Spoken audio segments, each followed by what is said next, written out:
Hi students, I am Abhishek from Vidyavaru और आज हम डिस्कस करने वाले हैं कॉन्टेक्चुअल वोकैबुलरी। इनफैक्ट आज के सेशन में हम कुछ क्वालिटी आर्टिकल्स, कुछ क्वालिटी एक्सर्प्ट्स डिस्कस करेंगे and through those excerpts we will be learning some new words. These new words are going to be important and of course you must try to memorize them. So let's get started. जरा शुरू करते हैं अपना पहला excerpt, और ये पहला excerpt Angela Merkel के बारे में है जो अभी जर्मनी की दोबारा चांसलर इलेक्ट हो चुकी हैं। उससे पहले अगर आपको वीडियो अच्छा लगता है तो लाइक करें, शेयर करें, सब्सक्राइब ज़रूर करें ताकि फिर आपके पास नए वीडियोस का नोटिफिकेशन आए। पढ़ते हैं ज़रा इस आर्टिकल को। ये आर्टिकल तब लिखा गया था जब एक्सपेक्ट किया जा रहा था कि जर्मनी की चांसलर दोबारा एंजेला मर्केल बनेंगी।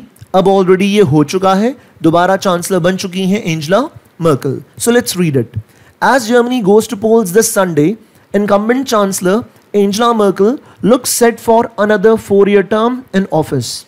जर्मनी में संडे को पोल्स होने जा रहे हैं और ऐसा लग रहा है कि फिर इनकम्बेंट चांसलर जो हैं, इनकम्बेंट चांसलर एंजेला मर्केल को दोबारा 4-year टर्म मिलेगा, दोबारा वो अपना ऑफिस रिटेन कर पाएंगी। So what do we mean by the word incumbent? Incumbent का मीनिंग है स्टूडेंट्स ऑफिस होल्डर। जो करंटली ऑफिस होल्डर है, जो करंटली ऑफिस बेरर है, जो करंटली उस सीट में है, जो करंटली उस पोजीशन में है। तो इनकम्बेंट चांसलर एंजेला मर्केल दोबारा लग रहा है कि वो 4-year टर्म लेंगी।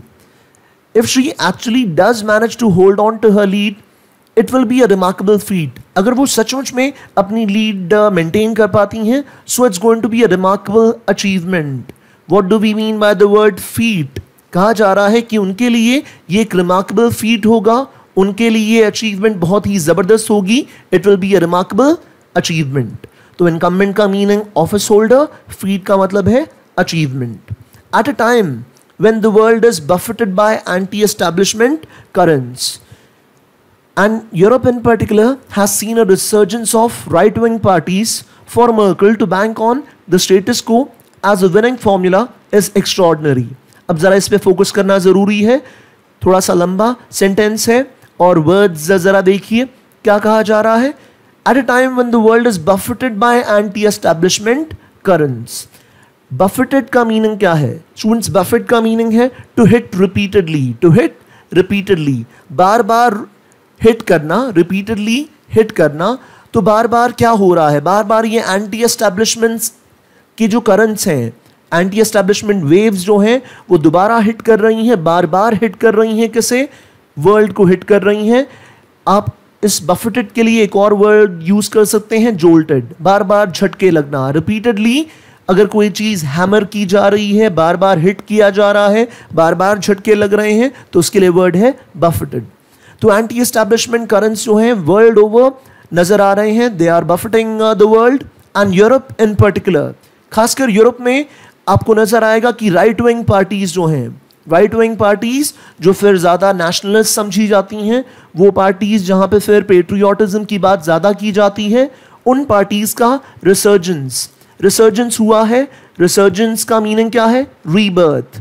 उनको एक नई जिंदगी मिली है, इन राइट विंग पार्टीज को एक नई जिंदगी मिली है, इनका दोबारा राइज हुआ है, इनका रिवाइवल हुआ है। तो revival, resurgence, rebirth and rise, these are the synonyms. और यहां पे क्या किया जा रहा है? यहां पे डिस्कस किया जा रहा है कि राइट विंग पार्टीज का दोबारा रिवाइवल हुआ है, इनफैक्ट इनका रीबर्थ हुआ है। For Merkel to bank on the status quo as a winning formula is extraordinary. जहां आपको नजर आ रहा है कि world over right wing parties, Europe में खासकर, बहुत ज़्यादा स्ट्रांग हुई हैं, उनका रीबर्थ हुआ है, उनका रिवाइवल हुआ है। वहां पे एंजेला मर्केल का जो विनिंग फॉर्मूला है, कौन सा विनिंग फॉर्मूला है? To bank on the status quo. Status quo का मीनिंग है existing status, existing status, existing conditions, existing state of affairs. What do we mean by these words? Status quo. Status quo means existing state of affairs, existing situation, existing status. क्योंकि Germany में Angela Merkel पहले से ही incumbent थी, तो उनका winning formula है that I will keep maintaining the status quo under my chancellorship. The existing state of affairs will be maintained. तो status quo का मीनिंग है existing state of affairs. ऐसा क्यों है? Because by and large Germany में Angela Merkel की chancellorship से लोग खुश थे. They were already okay with the existing state of affairs. Merkel's biggest strength is stability. Her understated style resonates with German voters who have seen commendable economic growth during her 12-year tenure. Her understated style. Understated, that means downplayed. वो अपने आप को बहुत ज़्यादा limelight में नहीं लाती हैं. She downplays. Her downplayed style. Her downplayed style. Her style where she minimizes her own persona, where she tries to lessen. Downplay करना, किस चीज़ को lessen करना, उसको minimize करना. तो उनका स्टाइल क्या है? उनका स्टाइल ऐसा है कि वो बहुत ज़्यादा अपने आप को प्रोजेक्ट नहीं करती हैं, अपने आप को आप समझ लीजिए डाउन प्ले करती हैं, अंडरस्टेट करती हैं. And this resonates with German voters. और उनका ये अंडरस्टेटेड डिफिडेंट स्टाइल, उनका ये मॉडरेट स्टाइल, उनका ये मॉडेस्ट स्टाइल रेजोनेट करता है जर्मन वोटर्स के साथ. Resonates with German voters. यहाँ पे रेजोनेट का मीनिंग क्या है? अदरवाइज अगर आपके पास ये वर्ड आए रेजोनेट तो आप उसके लिए मार्क करेंगे एको. एको, रेजोनेट करना, दैट मीन्स गूंजना. बट यहाँ पे रेजोनेट का मतलब एको नहीं है, गूंजना नहीं है. यहाँ पे मीनिंग ये है कि एंजेला मर्कल का जो डाउनप्लेड स्टाइल है, जहाँ पे वो अपने आप को बहुत ज़्यादा प्रोजेक्ट नहीं करती, वो खास मीनिंग रखता है. It resonates with German voters. That means it carries meaning, it carries importance. It carries meaning, it carries importance with German voters. German voters उस चीज़ से आइडेंटिफाई कर पाते हैं, उस चीज़ को इम्पोर्टेंट मानते हैं. और ऐसे में German voters who have seen commendable that means praiseworthy, जिसकी तारीफ की जानी चाहिए. What do we mean by the word commendable? Commendable is praiseworthy, something which deserves praise, जिसकी तारीफ की जानी चाहिए. और एंजेला मर्कल का ये अंडरस्टेटेड स्टाइल जो है वो जर्मन वोटर्स के लिए मीनिंग रखता है, खास इंपॉर्टेंस रखता है. और इन जर्मन वोटर्स ने अच्छा इकोनॉमिक ग्रोथ देखा है, प्रेजवर्दी इकोनॉमिक ग्रोथ देखा है उनके 12 साल के टर्म में, उनके 12 साल के टेन्योर में. टेन्योर का मतलब है स्टूडेंट्स पीरियड यानी टर्म. तो उनके 12 साल के टर्म में, उनके 12 साल के पीरियड में उन्होंने अच्छा इकोनॉमिक ग्रोथ देखा है. And they do not want this to change. देखिए जरा, they do not want this status quo to change, they do not want this existing state of affairs to change. तो जरा जल्दी से एक बार वर्ड्स रिवाइज कर लेते हैं. Incumbent, that means office holder जो ऑलरेडी उस पोजीशन में है. फीड का मीनिंग है achievement. Buffeted, that means to hit repeatedly, to receive these jolts, तो बार बार झटके लग रहे हैं, बार बार ये हिट्स हो रहे हैं world over. Anti establishment currents जो हैं वो बहुत स्ट्रांग हैं और दोबारा दोबारा दुनिया को ये जोल्ट्स लग रहे हैं, ये झटके लग रहे हैं. रिसर्जेंस हुआ है राइट विंग पार्टीज का, दैट मीन्स उनका रिवाइवल हुआ है, उनका रीबर्थ हुआ है और वो दोबारा राइज कर रही हैं. Status quo, existing state of affairs, existing situation. Understated, downplayed, जब आप बहुत ही मॉडेस्टली बिहेव करते हैं, अपने आप को ज़्यादा प्रोजेक्ट नहीं करते हैं, अपने आप को मिनिमाइज करके बहुत ही ऑर्डिनरी दिखाने की कोशिश करते हैं. रेजोनेट, अदरवाइज उसका मीनिंग एको होता है, गूंज होता है, लेकिन यहां पे इसका मीनिंग है to carry importance, to carry importance.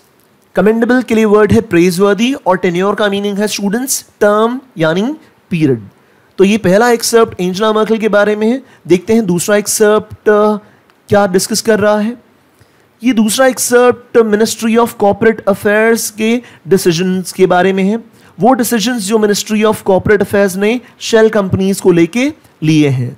Shell companies जिनके बारे में ये कहा जा रहा है कि ये शेल कंपनीज जो हैं वो टैक्स एवेजन के लिए रिस्पॉन्सिबल हैं. ये शेल कंपनीज असल में ऑपरेट नहीं करती हैं, बस टैक्स एवेजन के लिए, टैक्स बचाने के लिए, टैक्स मिनिमाइज करने के लिए इनका यूज किया जाता है. तो इन पे खास क्रैकडाउन हुआ है शेल कंपनीज पे. So let's read this excerpt. The decision by the Ministry of Corporate Affairs to crack down on shell companies. When you crack down on somebody, that is when you take strict action. आप बहुत ही कड़ा रुख अपनाते हैं, आप crack down करते हैं, आप उन पे हमला करते हैं. और शेल कंपनीज पे क्रैक डाउन हुआ है इन पे फिर स्ट्रिक्ट एक्शन लिया गया है। और क्या हुआ है, इनके कुछ सिलेक्ट डायरेक्टर्स को, इन शेल कंपनीज के सिलेक्ट डायरेक्टर्स को डिस्क्वालीफाई किया जा रहा है and debar them from taking board positions cannot be faulted. Ministry of corporate affairs ने शेल कंपनीज के कुछ सिलेक्ट डायरेक्टर्स को डीबार किया है और कहा है कि अब वो दूसरी कंपनी में ऐसी board positions, director level positions, board positions नहीं ले पाएंगी। और इस डिसीजन को, पहला सेंटेंस कह रहा है कि इस डिसीजन को ब्लेम नहीं किया जा सकता, it can not be faulted.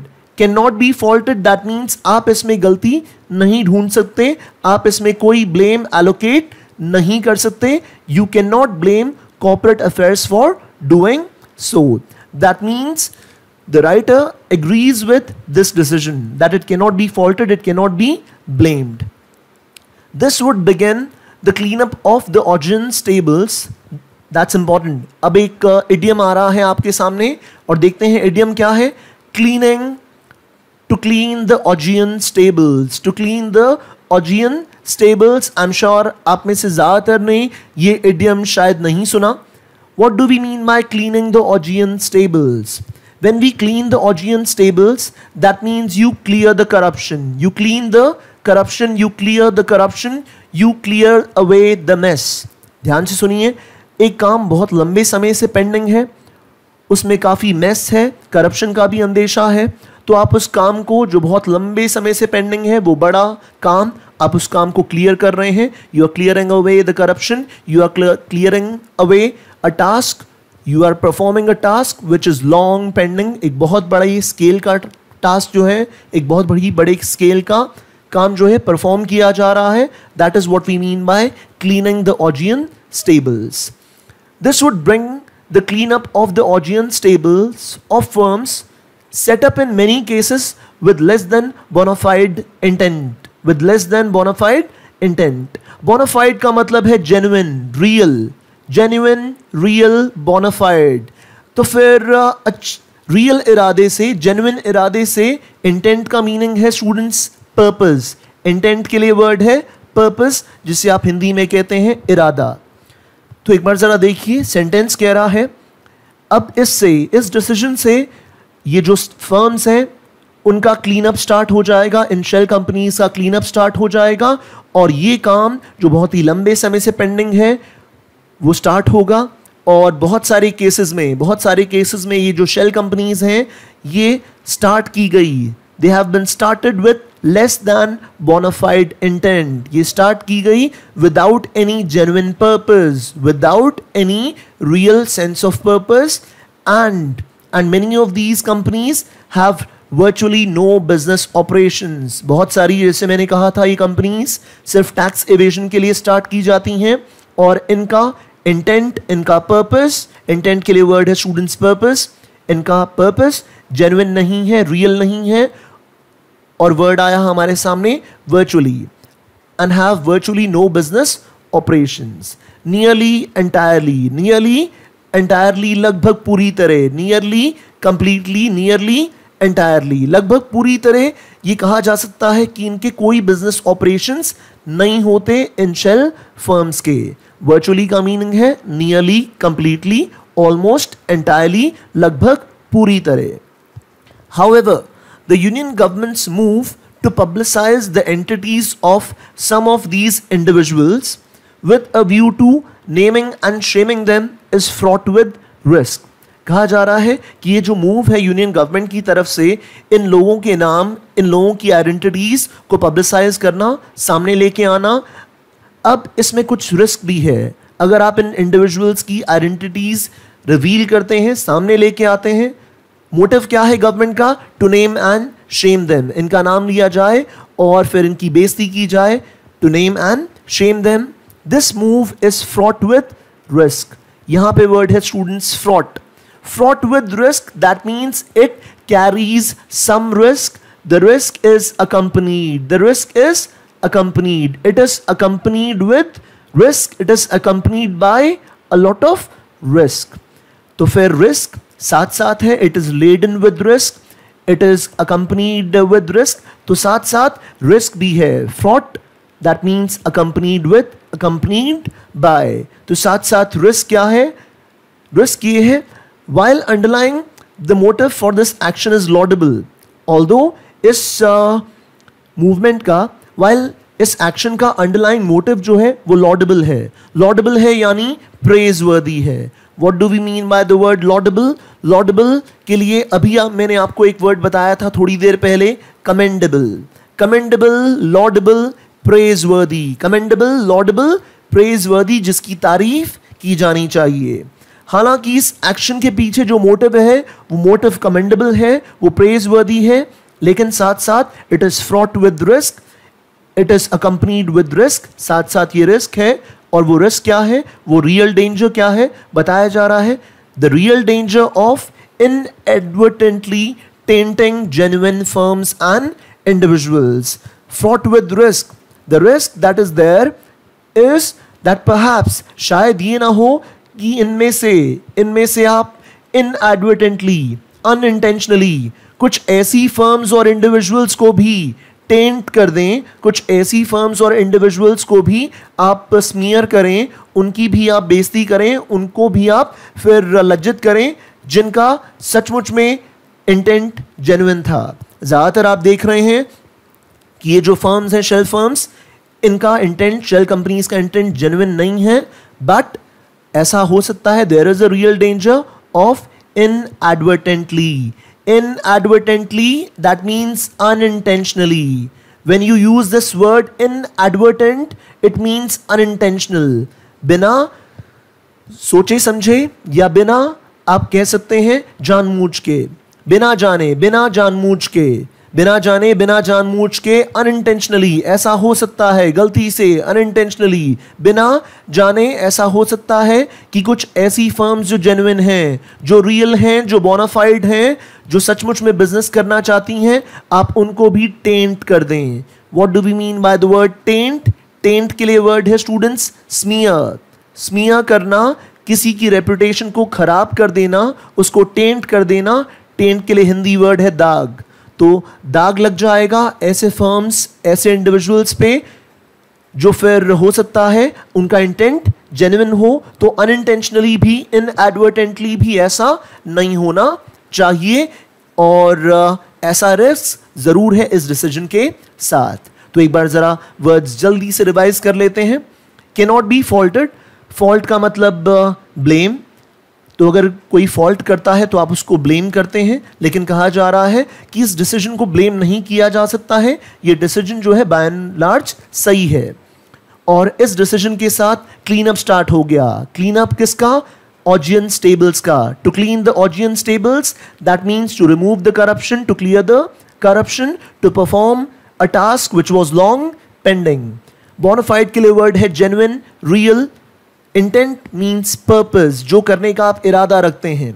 Virtually, almost completely, almost entirely, लगभग पूरी तरह से। If something is fraught with risk, that means it is laden with risk. Risk उसके साथ है, रिस्क उसके साथ है, साथ साथ रिस्क भी है। Risk accompanies it. While the underlying motive for this action is laudable, laudable के लिए हमने वर्ड देखा था commendable, commendable praiseworthy, जिसकी तारीफ की जानी चाहिए, लेकिन real danger है कि inadvertently, unintentionally, बगैर जाने हो सकता है कि आप genuine firms को टेंट कर दें, स्मीयर कर दें, उनको फिर आप दागी डिक्लेयर कर दें। तो टेंट के लिए हिंदी वर्ड है दाग, that means to smear, to smudge। आगे इसी एक्सेप्ट को कंटिन्यू किया जा रहा है। आगे कहा जा रहा है दिस वॉज एन एविडेंस, यही रियल डेंजर नजर आया, यही रियल डेंजर नजर आया, इस डेंजर का एविडेंस यानी सबूत मिला when securities appellate tribunal recently gave relief to some entities over trading curbs hastily imposed on them by SEBI। इसी चीज का एविडेंस मिला। एविडेंस के लिए वर्ड है प्रूफ। इसी डेंजर का प्रूफ मिला, सबूत मिला, एविडेंस मिला जब सिक्योरिटीज एपेलेट ट्रिब्यूनल ने रिलीफ दिया उन एंटिटीज को जिनके ट्रेडिंग पे सेबी ने बैन इंपोज कर दिया था। कर्ब, कर्ब का मतलब है रिस्ट्रिक्शन, स्टॉपेज। कर्ब के लिए कौन से वर्ड्स हैं? रिस्ट्रिक्शन, स्टॉपेज यानी ban. To put a ban, to put a curb, to put a restriction. Hastily जो आपने जल्दबाजी में कर दिया. Hastily what you do hurriedly. तो hastily के लिए वर्ड कौन सा है? hurriedly. तो फिर सेबी ने hurriedly बहुत ही जल्दी से, बहुत जल्दबाजी में रिस्ट्रिक्शन इम्पोज कर दिया था, कर्ब्स इम्पोज कर दिए थे. किस पे? कुछ ऐसी कंपनीज पे, और उन कंपनीज को फिर रिलीफ मिला. किससे रिलीफ मिला? सिक्योरिटीज एपेलेट ट्रिब्यूनल से. और स्टूडेंट्स यहाँ पे इम्पोज जो आप देख रहे हैं इसका मीनिंग है to enforce, to put into practice. अगर आप किस चीज को इम्पोज कर रहे हैं दैट मीन्स उसे आप लागू कर रहे हैं. You are putting it into force, you are enforcing it. So this ban was enforced on some entities by SEBI, and this ban, this curb, this restriction was imposed hastily. ऐसा कह रहा है हमारा ये excerpt. Also, given the sheer scale, given the sheer scale, given the utter scale. sheer के लिए words कौन से हैं? sheer के लिए words हैं utter, complete.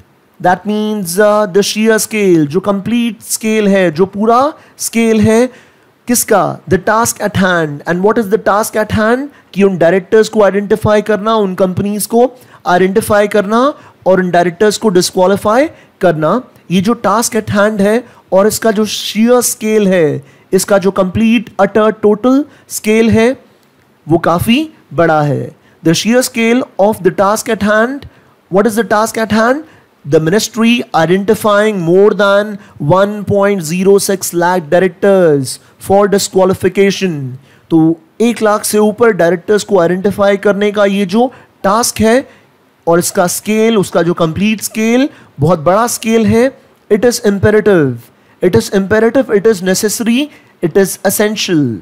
स्टूडेंट्स, इम्पेरेटिव के लिए वर्ड्स कौन से हैं? नेसेसरी, एसेंशियल, जरूरी, जिसके बिना काम बिल्कुल नहीं चल सकता.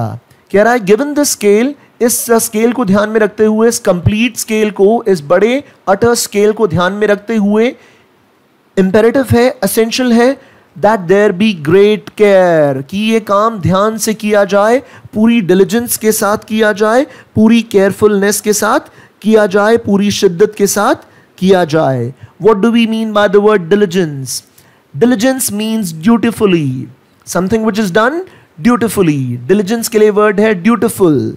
तो अगर आप डिलिजेंट हैं तो फिर आप पूरी शिद्दत के साथ, विद कंप्लीट अर्नेस्टनेस, विद कंप्लीट अर्नेस्टनेस. तो हमने एक नया वर्ड सीखा. डिलिजेंस के लिए वर्ड्स हैं perseverance. Students, interesting important words हैं. The word is perseverance. तो पूरी परसिवेरेंस के साथ, पूरी अर्नेस्टनेस के साथ, पूरी डिलिजेंस और शिद्दत के साथ केयरफुली ये काम किया जाना चाहिए, क्योंकि ये टास्क बहुत बड़ा है. To ensure that authorities do not penalise, do not penalise. अगर आप किसी को पीनलाइज कर रहे हैं दैट मीन्स आप उसके ऊपर पेनल्टी लगा रहे हैं, आप उसको दंड दे रहे हैं, आप उसको सजा दे रहे हैं, आप उस पर पेनल्टी लगा रहे हैं. To ensure that the authorities do not penalize anyone with non mala fide reasons. अब मैलिफाइड क्या है? Non mala fide reasons. तो आपको नजर आएगा mala fide that means mal, mal means wrong. तो जिनका रॉन्ग इंटेंशन नहीं है, जिनका गलत इरादा नहीं है, मैलिफाइड में क्या है? गलत इरादा है, रॉन्ग इंटेंशन है, गलत मंशा है. तो जिनका गलत इरादा नहीं है, non mala fide reasons fail to comply with relevant provisions of the companies act. ऐसे किसी को भी पीनलाइज हम ना करें, ऐसे किसी पर भी पेनल्टी ना लगाएं जो किसी बिना मैलिफाइड, नॉन मैलिफाइड, बिना गलत इरादे के, बिना गलत रीजन के शायद फेल किया हो कंप्लाई करने में. कंप्लाई करने में दैट मीन्स अपनी ड्यूटी फॉलो करने में. To comply means to follow the rules. Listen to me very carefully students. To comply means to follow the rules. तो कुछ ऐसे लोग हैं जो शायद कंप्लाई नहीं कर पाए होंगे, लेकिन उनका रीजन मैलिफाइड नहीं है, नॉन मैलिफाइड होगा, उनका इरादा गलत नहीं होगा. और वो लोग जो रेलेवेंट प्रोविजंस, जो relevant pertinent provisions companies act के फॉलो नहीं कर पाए.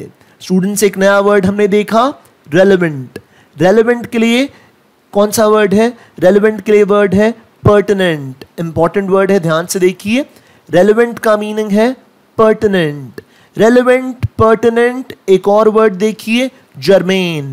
Germane, relevant, pertinent, important. जो चीज appropriate है, जो चीज suitable है, जो चीज pertinent है, जो चीज germane है, जो चीज important है, उसके लिए ये वर्ड है relevant. Synonyms हैं relevant, pertinent and germane. जो उन relevant, उन important, उन suitable provisions, उन खास provisions के साथ comply नहीं कर पाए, उन provisions को follow नहीं कर पाए, rules follow नहीं कर पाए, लेकिन उनका इरादा malified नहीं था, उनको penalize नहीं किया जाना चाहिए. ये पूरा मीनिंग था इस लंबे से सेंटेंस का. एक बार देखते हैं आगे क्या कहा जा रहा है. After all when the intention अभी हमने डिस्कस किया था, इंटेंट इरादा यानी पर्पस.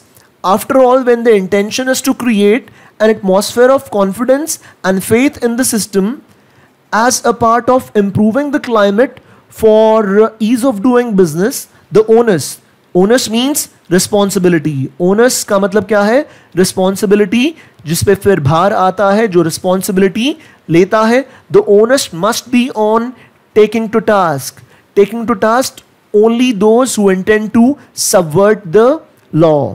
सबवर्ट का मतलब क्या है? सबवर्ट का मतलब है ओवरथ्रो. सबवर्ट के लिए वर्ड है स्टूडेंट्स ओवरथ्रो.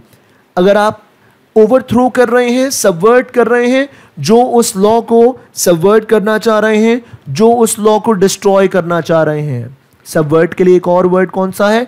Destroy, overthrow. तो सिर्फ उन्हीं लोगों को फिर हम पीनलाइज करें. Only those should be taken to task. सिर्फ उन्हीं पे क्रैकडाउन होना चाहिए जिनका इरादा those who intend to subvert the law. तो सबवर्ट के लिए मीनिंग है ओवरथ्रो, डिस्ट्रॉय करना. और अब जल्दी से एक बार इन वर्ड्स को रिवाइज कर लेते हैं.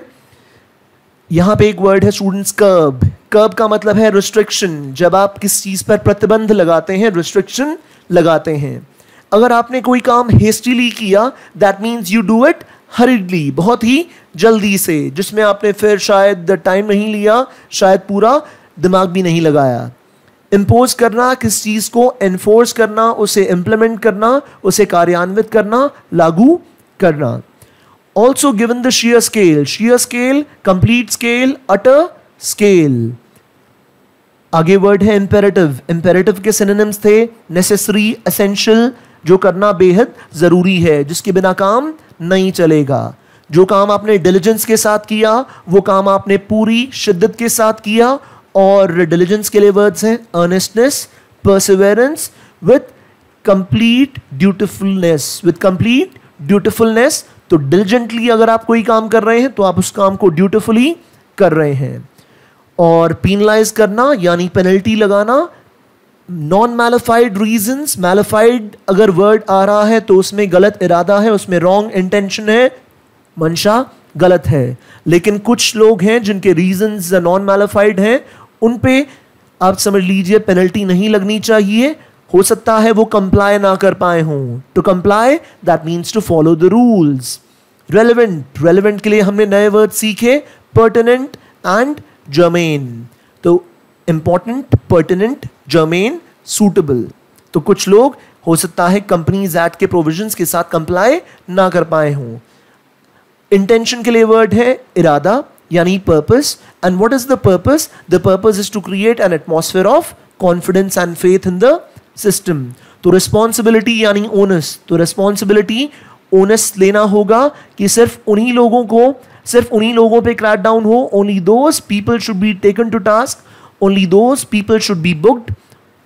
Those who intend to subvert the law, जो फिर लॉ को डिस्ट्रॉय करना चाह रहे हैं, जो फिर लॉ को ओवरथ्रो करना चाह रहे हैं, सिर्फ उन्हीं लोगों पे एक्शन होना चाहिए. Only those people should be taken to task. Students, इसके साथ हम आज का लास्ट एक्सर्प्ट स्टार्ट कर रहे हैं. और ये एक्सर्प्ट फिर नए वर्ड्स लेके आया है. और ये एक्सर्प्ट दाऊद इब्राहिम के बारे में है. और कहा जा रहा है, it is hardly news that underworld down and fugitive terrorist. जो फ्यूजिटिव है यानी somebody who is on the run, somebody who is a criminal, somebody who is on the run, जिसे हिंदी में भगोड़ा कहते हैं, जो फिर भाग चुका है. भाग चुका है यानी बचने की कोशिश कर रहा है, जो फिर इल्यूसिव है। फ्यूजिटिव, फ्यूजिटिव का एक मीनिंग है स्टूडेंट्स क्रिमिनल, और दूसरा मीनिंग है वो जो फिर भाग रहा है, the one who is on the run, जो अपने आप को बचाने की कोशिश कर रहा है, जो भगोड़ा है। Fugitive terrorist Dawood Ibrahim lives in Pakistan, कह रहा है ये कोई न्यूज़ नहीं है, सबको पता है कि फिर दाऊद इब्राहिम पाकिस्तान में है। As disclosed by younger brother Iqbal Kaskar arrested recently in Mumbai, तो कहा जा रहा है दाऊद इब्राहिम के भाई को अरेस्ट किया गया और उनसे ये पता चला कि दाऊद इब्राहिम पाकिस्तान में रहते हैं, लेकिन इसमें कोई नई बात नहीं है। That's not any thing new for us. Islamabad has not apprehended, to apprehend means to arrest. Apprehend करने का मतलब क्या है? किसी को अरेस्ट करना, किसी को कैप्चर करना। इस्लामाबाद ने अरेस्ट नहीं किया है, कैप्चर नहीं किया है, ना ही कैप्चर किया है, ना ही एक्स्ट्राडाइट किया है। अक्सर हम बात करते हैं किसी क्रिमिनल को एक्स्ट्राडाइट करना। जब किसी क्रिमिनल को एक्स्ट्राडाइट किया जाता है, दैट मीन्स उसे ट्रांसफर कर दिया जाता है, he is sent to another place. To extradite someone, that means to send a person to another place by force. तो काफ़ी बार आप ये सुनते होंगे कि इंडिया ने साइन की है एक्स्ट्रेडिशन ट्रीटी। इंडिया ने साइन की है किसी कंट्री के साथ एक्स्ट्रेडिशन ट्रीटी। तो उस ट्रीटी का मीनिंग क्या है? उस ट्रीटी का मीनिंग है कि अगर कोई इंडियन क्रिमिनल, कोई ऐसा इंसान जो इंडिया में क्राइम करता है, दूसरी जगह चला गया, दूसरे कंट्री में जाके छुप गया, फ्यूजिटिव वहाँ पे हो गया, तो फिर इंडिया और उस कंट्री के बीच में एक्स्ट्रेडिशन ट्रीटी जो साइन हुई है, वो कह रही है कि हम इसे बाय फोर्स ट्रांसफर कर देंगे। टू ट्रांसफर बाय फोर्स, तो उस क्रिमिनल को वापस बाय फोर्स वो कंट्री इंडिया ट्रांसफर कर देगा। तो ना तो इस्लामाबाद ने अरेस्ट किया है, एप्रीहेंड किया है, और ना ही एक्स्ट्राडाइट किया है, ट्रांसफर किया है दाऊद इब्राहिम को। Islamabad has not apprehended or extradited Dawood in the past and is unlikely to do so now. ना पहले किया है और ना शायद अब करने वाला है. With the fur lying between India and Pakistan at the UN. According to investigators, Kaskar may have extorted as much as 100 crores from builders and jewelers in the past 3 years using his brother's dreaded name. तो कहा जा रहा है कि फिर एक्स्ट्रेडिशन नहीं हुआ है, ना फिर अरेस्ट किया गया है, और ऐसा होने के चांसेस भी बहुत कम हैं, specially with the fur flying between India and Pakistan. जो इंडिया और पाकिस्तान ने एक दूसरे को पे एलिगेशंस लगाए हैं यूएन में, उनके बीच में जो इंटर कोर्स हुआ है, जो डायलॉग हुआ है, उसके बाद ये फिर इमेजिन करना भी मुश्किल है, अनलाइकली है. और इन्वेस्टिगेटर्स ने कहा है कि कास्कर जो हैं उन्होंने अराउंड 100 करोड़ रुपीस एक्सटॉर्ट किया है. दैट मीन्स किसी को ब्लैकमेल करके उससे जोर ज़बरदस्ती पैसे एक्सटॉर्ट करना. तो एक्सटॉर्ट के लिए वर्ड्स हैं स्टूडेंट्स, ब्लैकमेल. क्या करना? ब्लैकमेल करना, किसी से जबरन पैसे वसूलना. To wrest money from somebody, to blackmail somebody. तो फिर ब्लैकमेल करके जबरदस्ती छीनना. रेस्ट का मीनिंग क्या है? जबरदस्ती छीनना. तो करीब 100 करोड़ छीन लिए हैं बिल्डर्स से और ज्वेलर्स से पिछले 3 साल में, अपने ब्रदर का नाम यूज करते हुए. ड्रेडेड नेम, यहां पे ड्रेडेड नेम का मीनिंग है फियर्ड नेम, जिससे लोगों को डर लगता है. Which causes terror. ड्रेड के लिए मीनिंग है स्टूडेंट्स, ड्रेड के लिए वर्ड्स हैं फियर एंड टेरर. तो फिर ड्रेडेड नेम यानी कि एक ऐसा फियर्ड नाम, एक ऐसा नाम जिससे सुन के ही लोगों को डर लगता है. तो उस नाम को यूज करते हुए कास्कर ने करीब 100 करोड़ एक्सटॉर्ट कर लिए हैं, 100 करोड़ ब्लैकमेल करके छीन लिए हैं बिल्डर्स से. What New Delhi can do in this situation is to act at home. That means within the country. At home, India में काम करे. किस तरह काम करे? डिस्टरप्ट करे टेररिज्म और क्राइम के नेक्सस को. डिस्टरप्ट करे यानी रप्चर करे, तोड़ दे. To break down. डिस्टरप्ट के लिए वर्ड से स्टूडेंट्स, रप्चर करना एंड टू ब्रेक डाउन, किस चीज को तोड़ना, डिसकंटिन्यू करना, उसे डिस्टरप्ट करना. Disrupting the terrorism crime nexus. Nexus का मीनिंग है कनेक्शन, नेक्सस का मीनिंग है लिंक यानी connection.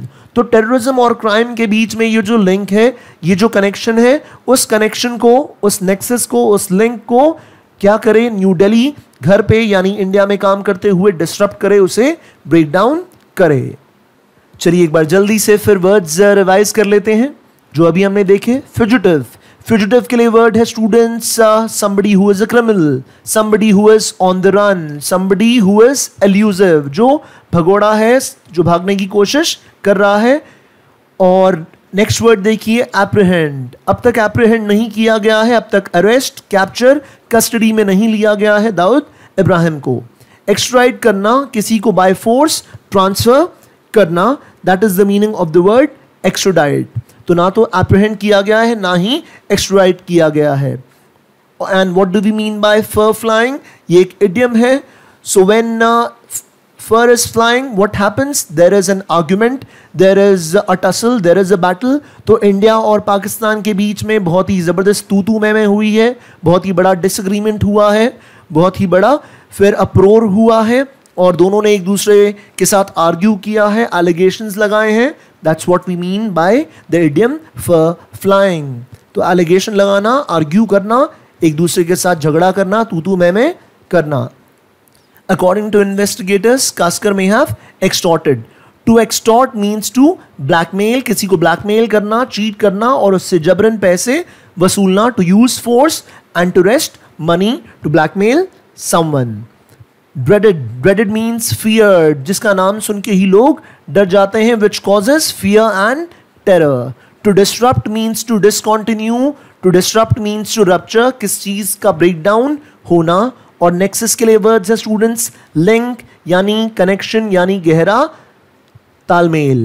Students with that we will wind up the discussion for today's session. I hope you have followed what I have taught you. Thank you so much.